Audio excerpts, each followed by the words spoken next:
Contract क्या है? Contract से आप क्या समझते हैं? What do you understand by contract? संविदा, कॉन्ट्रैक्ट को हिंदी में संविदा कहा जाता है। यदि आप किसी भी क्षेत्र से हैं तो आपको इस शब्द को आपने जरूर सुना होगा, कॉन्ट्रैक्ट। कॉन्ट्रैक्ट हुआ, संविदा हुआ। आपने अक्सर बातचीत में देखा होगा कि यह नौकरी संविदा पर है।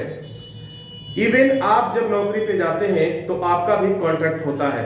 यदि आप बाहर के देशों में काम करने जाते हैं तो क्लाइंट क्या करता है कि आपके साथ एक कॉन्ट्रैक्ट करता है। कॉन्ट्रैक्ट इट मींस एक संविदा करता है, एक तरह का आपका और उसकी रजामंदी कह सकते हैं। तो अगर आपसे एक क्वेश्चन किया जाए कि what do you understand by contract, तो आपका जवाब क्या होगा? तो आप इसके बारे में क्या बताएंगे? तो जवाब देने से पहले सबसे पहले हम इस शब्द को समझ लेते हैं। कॉन्ट्रैक्ट और संविदा दोनों एक ही शब्द है। हिंदी में आप संविदा कहेंगे और इंग्लिश में कॉन्ट्रैक्ट कहेंगे।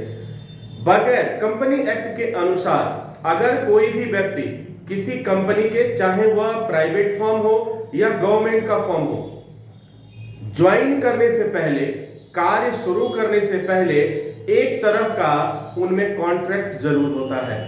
अगर वह कॉन्ट्रैक्ट नहीं करते हैं, ऐसे ही कार्य करते हैं, तो फिर इन फ्यूचर कोई भी विधिक लॉ, कोई भी लीगल लॉ उन पर अप्लाई नहीं होगा।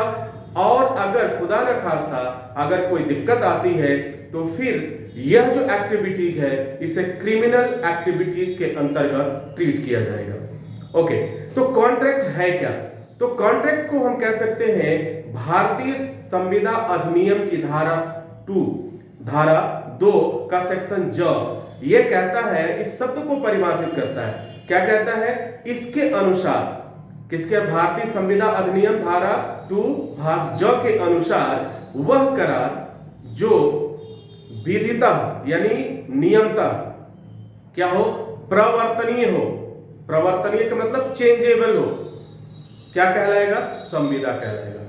ठीक है, इस शब्द को जरा समझिए कि एक ऐसा करार, एक ऐसा समझौता जो दो लोगों के बीच में हो रहा है, दो लोगों के बीच में हो रहा है, तो वह क्या कहलाएगा?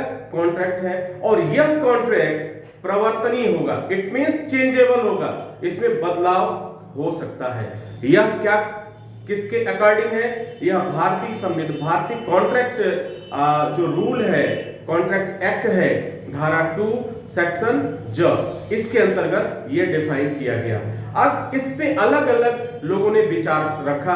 अगर हम सामंत के अनुसार, जो प्रोफेसर सामंत की बात अगर हम माने तो उनके अनुसार कहना है संविदा क्या है? एक करार है।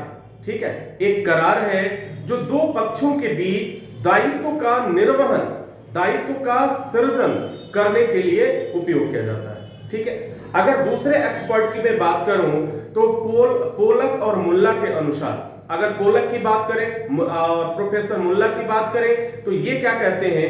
प्रत्येक करार या वचन, शब्दों पर ध्यान दीजिएगा, प्रत्येक करार व वचन जो विधि द्वारा प्रवर्तनीय हो संविदा कहलाता है। ओके, अब यही चीज ये क्या कहते हैं? सर विलियम एंसन के अनुसार अगर हम बात करें तो उनका क्या कहना है? संविदा से दो या दो से अधिक व्यक्तियों के बीच हुए करार का या समझौते का बोध होता है, जो विधि द्वारा, जो लीगली क्या होगा?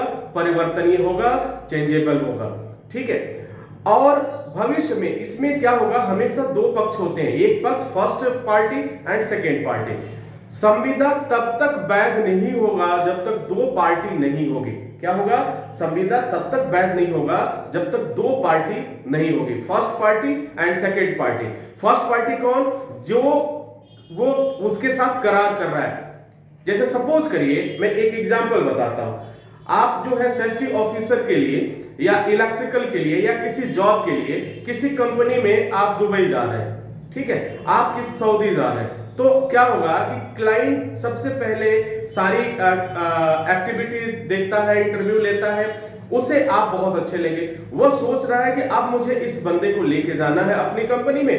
तो वह क्या करता है कि वह अपने टर्म्स कंडीशंस आपसे शेयर करता है। वो बोलता है कि हमें 2 साल के लिए आपको मैं यहां से ले जाऊंगा, 2 साल के अंदर आपको इतनी सैलरी मिलेगी, ये खाना पीना मिलेगा आपको, इस तरीके से होगा, 2 साल के पहले आप नहीं आ सकते हैं।